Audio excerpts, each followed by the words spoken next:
এমনই এক মহান তপস্বী ঋষির আশ্রম ছিল এক জঙ্গলের মধ্যে। তার আশ্রমে আশেপাশে অনেক পশু পাখি বাস করত। তাদের মধ্যেই ছিল এক খুব সুন্দর সাদা কাক। সে খুব বুদ্ধিমান ছিল এবং ঋষি তাকে বিশেষ স্নেহ করতেন। একদিন ঋষি তাকে ডেকে জিজ্ঞাসা করলেন, তাকে বললেন, এই পৃথিবীতে কোথাও অমৃত লুকিয়ে আছে, তুমি তার খোঁজ করো, কিন্তু মনে রেখো তোমার শুধু জানতে হবে অমৃত কোথায় আছে, তোমাকে অমৃত পান করা যাবে না। কাক মাথা নত করে বলল, গুরুদেব, আমি আপনার আদেশ পালন করব।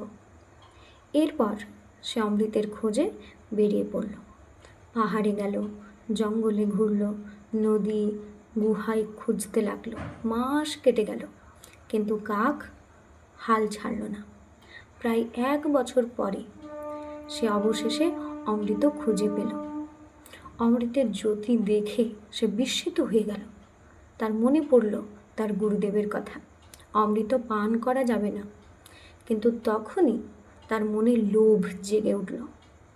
সে ভাবতে লাগলো, যদি আমি এই অমৃত পান করি তাহলে আমি অমর হয়ে যাব, আমার কখনো মৃত্যু ভয় থাকবে না। ধীরে ধীরে লোভ তাকে গ্রাস করল এবং শেষ পর্যন্ত সে অমৃত পান করে ফেলল। অমৃত গলা দিয়ে নামতেই সে নিজের ভুল বুঝতে পারল। সে তৎক্ষণাৎ উড়ে ঋষির কাছে গিয়ে বলল, গুরুদেব, আমার বড় ভুল হয়ে গেছে, আমি আপনার আদেশ ভেঙে ফেলেছি। এই কথা শুনে ঋষি ক্রুদ্ধ হয়ে গেল। তিনি বললেন, তুমি তোমার অপবিত্র ঠোঁট দিয়ে অমৃতের পবিত্রতা নষ্ট করেছ। এখন থেকে পুরো মানব জাতি তোমাকে অশুভ মনে করবে। তারপর তিনি তাকে অভিশাপ দিলেন, আজ থেকে মানুষ তোমাকে অশুভ ভাববে, সব পাখির মধ্যেও তোমাকে ঘৃণা করা হবে। কিন্তু পরে ঋষি আবার বললেন, যেহেতু তুমি অমৃত পান করেছ, তাই তোমার স্বাভাবিক মৃত্যু হবে না, তুমি অসুস্থও হবে না, বুড়োও হবে না, তোমার মৃত্যু কেবল দুর্ঘটনার মাধ্যমেই হবে।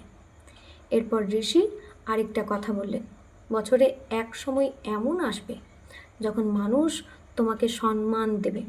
পিতৃপক্ষের 16 দিনে তোমাকে পূর্বপুরুষদের দূত মনে করে আহার দেওয়া হবে। এরপর ঋষি কাকটিকে নিজের কমণ্ডলুর কালো জলে ডুবিয়ে দিলেন।